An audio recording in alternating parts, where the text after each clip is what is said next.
sarili po ba nilang prinsipyo ay kanilang babaliwalain? Doon lamang po sa simpleng requirement natin, dahil nung gabing yun, ang sabi niya, hindi lang niya dala, nasa sasakyan niya. So hindi na natin siya pinilit dahil yung sasakyan niya nasa labas. Pero, Mr. President, alas 5 na po eh. Yung po bang mga requirements na yun, simpleng-simple po para matukoy lang natin kung talagang merong warrant of arrest. Bakit hindi po hanggang ngayon ay naibibigay ng NBI na sila pala, allegedly, ang dineputize ng kung sino-sino na iserve ang warrant of arrest sa ating kasama? Bakit po? O baka nga po wala eh. Ito yung pinaka-problema. Ang dami pong kumakalat na issue sa labas. Tinatago raw natin. Meron pa pong nagsabi kung sino-sino na yung pagkup-kup daw po natin, yung ginamit natin, yung inadapt nating resolution number 44, sabi ni Trillanes, obstruction of justice. Yan po yung mga pinagsasasabi nila. Your Honor, alam niyo po ba yung statement ng Permanent Mission of the Republic of the Philippines sa United Nations noong 79 session of the UN General Assembly? Ba, napakaganda po yan. Mas maganda po, basahin niyo po sa amin. Kasi hindi mo pa alam, di ba? Opo. Salamat po, Mr. President. Ito po kasi may kaugnayan sa pinag-uusapan natin eh. Ito pong 79 session of the UN General Assembly ay may kinalaman po sa pagde-define ng scope and application of the principle of universal jurisdiction. Ito po ay naganap, Mr. President, on October 16, 2024. Kasi po, bilang tayo po ay permanent member ng United Nations, tinanong po nila yung ating posisyon. Paano ang pagkakaintindi mo sa principle kanya and application of universal jurisdiction? Ang sabi po ng Pilipinas, Mr. President, Your Honor,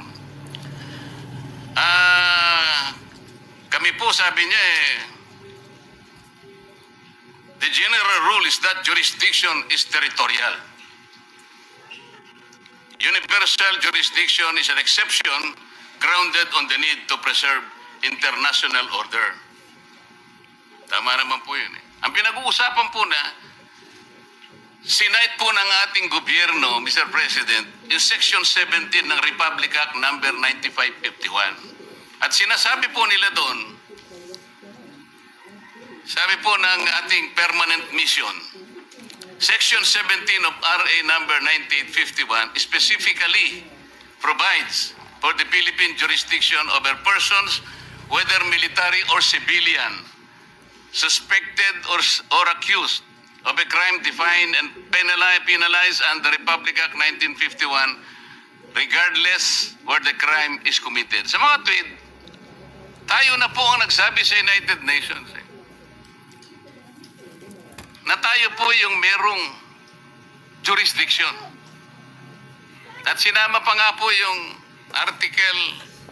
Section 18 na kung saan ang Regional Trial Court po ang merong jurisdiction. Primary and exclusive jurisdiction. Kanina po, Mr. President, Your Honor, binanggit po ninyo, yung warrant of arrest kasi kanya galing sa korteng hindi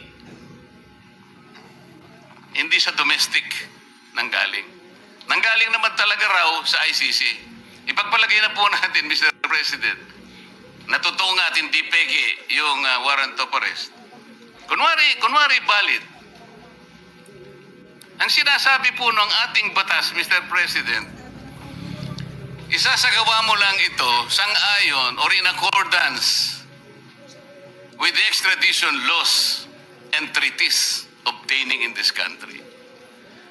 Mr. President, wala po tayong extradition treaty sa ICC. For the simple reason that ICC is not a country.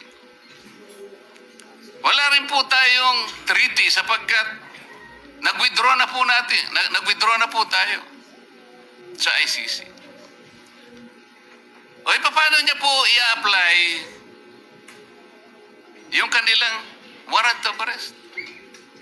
Ang jurisdiction po ay atin na.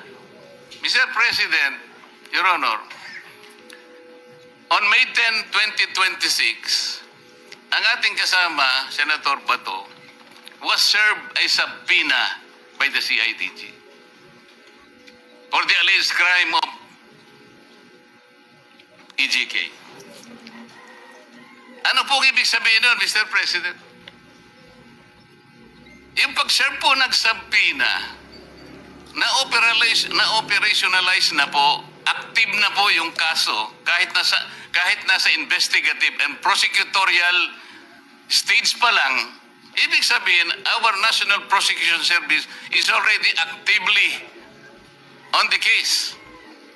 Paano po papasok ang ICC? The core function of the ICC, Mr. President, is under the principle of complementarity. Ibig sabihin, kung meron pong local court na gumagawa na po ng kanilang tungkulin, wala na pong pakialam ang ICC. Nang nangyari po, aktibo na pong pinupurso ang kaso, allegedly, EJK sa ating kasamahan. Papasok pa uli ang ICC. Sarili po ba nilang prinsipyo ay kanilang babaliwalain?